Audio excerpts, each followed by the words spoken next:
13 जून को इजराइल ने operation rising lion को इनिशिएट किया और इस ऑपरेशन के अंदर इजराइल ने ईरान के कई परमाणु ठिकाने और मिलिट्री बेसेस को टारगेट करके डिस्ट्रॉय किया। इस हमले में ईरान के कई टॉप मिलिट्री कमांडर्स और उनके कई सीनियर साइंटिस्ट्स की मौत हो गई। इजराइल ने कहा कि ईरान एटम बम बनाने वाला था और वो बम को बनाने के बहुत ही करीब पहुंच गया था, इसीलिए ये ऑपरेशन करना बेहद ही जरूरी हो गया था। लेकिन देखिए, एज ए इंडिया के पर्सपेक्टिव से देखें तो इंडिया चाहेगा कि ये लड़ाई जल्द से जल्द खत्म हो जाए। इंडिया का इजराइल से काफी बढ़िया रिलेशन है। इस बात का एक बार फिर से इजराइल ने प्रूफ किया था ऑपरेशन सिंदूर के दौरान, जब उन कई चुनिंदो देशों में से वो एक देश निकल के आया जो कि इंडिया के अटैक को सही ठहराया और पूरे तरीके से इंडिया के साथ खड़ा था। लेकिन जियो पॉलिटिक्स में और सब चीजों को भी देखनी पड़ती है, इसीलिए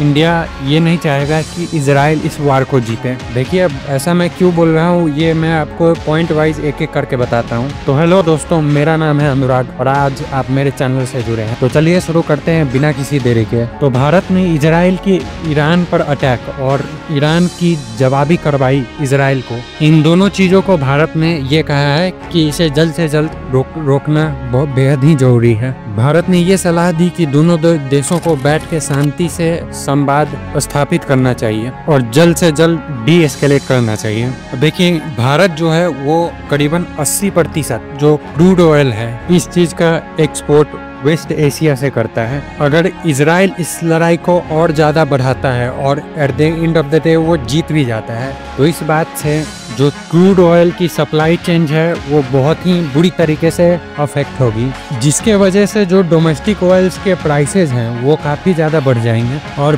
फिर भारत की जो करेंसी है वो डॉलर के मुकाबले और ज़्यादा कमज़ोर हो जाएगी। ये तो रही पहली वजह। अब मैं आपको दूसरी वजह बताता हूँ। इंडिया ने middle east Europe economic corridor यानी कि IMEC पर काफ़ी ज़्यादा हैवी इन्वेस्टमेंट की है।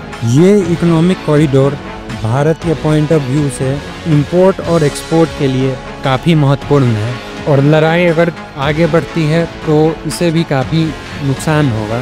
अब तीसरी वजह मैं आपको बताता हूँ। अगर ये लड़ाई और भी ज़्यादा एस्केलेट होती है तो भारत का चाबहार पोर्ट का जो एक सपना है वो पूरी तरीके से टूट जाएगा, क्योंकि एक बार जब चाबहार पोर्ट बन के तैयार हो जाता है तो ये भारत के स्ट्रेटेजिक एज दे सकता है, डिफेंस के भी मामले में और इंपोर्ट एक्सपोर्ट के भी मामले में। अगर इजराइल जीतता है तो कॉरिडोर भी प्रभावित होगी, जिससे ट्रेड रूट्स और लॉजिस्टिक चेन बाधित हो सकते हैं। देखिए, इजराइल भारत का प्रमुख रक्षा साझेदार भी है, लेकिन वही रक्षा साझेदारी, ऊर्जा साझेदारी और ईरानी निवेश, इस चीज़ों को भी हमें नज़रअंदाज नहीं करना चाहिए। तो मैं आपको एक और अगला रीज़न बताता हूँ। देखिए, अमेरिका इजराइल को इनडायरेक्टली फुल्ली सपोर्ट कर रहा है।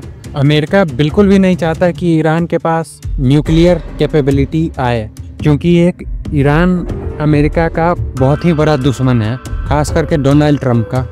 देखिए, आयतुल्ला खामनी ये उन नेताओं में से है जो ट्रंप और अमेरिका का काफ़ी विरोध करते हैं। इसीलिए अमेरिका की और ट्रंप की ये रणनीति है कि वो ईरान में एक पपेट गवर्नमेंट लाना चाहता है। अब आप ये सोच रहे होंगे कि ये इंडिया के पर्सपेक्टिव से सही क्यों नहीं है, तो चलिए मैं बताता हूँ ऐसा क्यों।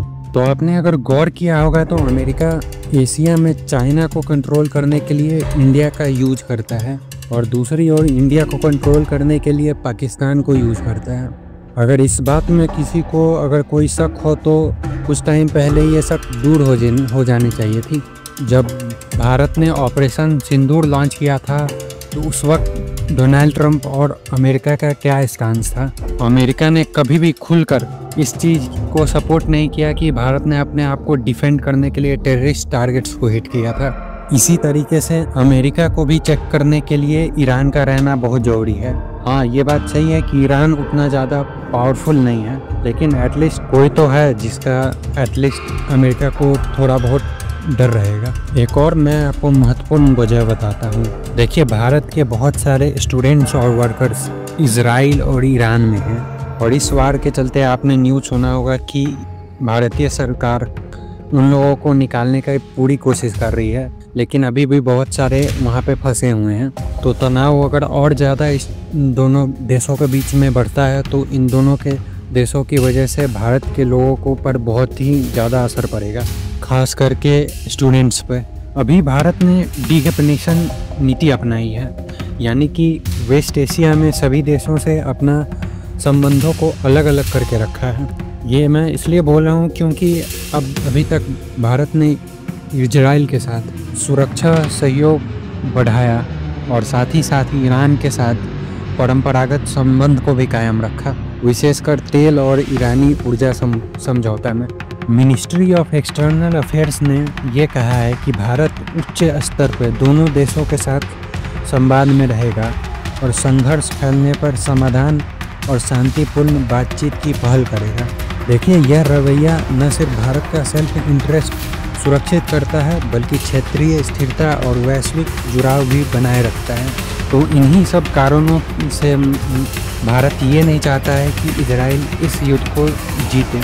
अगर आपको ये समझ आया हो तो नीचे कमेंट करें, क्या भारत की नीति सही है या इसमें कोई इम्प्रूवमेंट की ज़रूरत है। और कंटेंट पसंद आया हो तो वीडियो को लाइक कर दें, ज़्यादा से ज़्यादा शेयर करें, चैनल को सब्सक्राइब कर दें। अभी के लिए बस इतना ही। जय हिंद, जय भारत।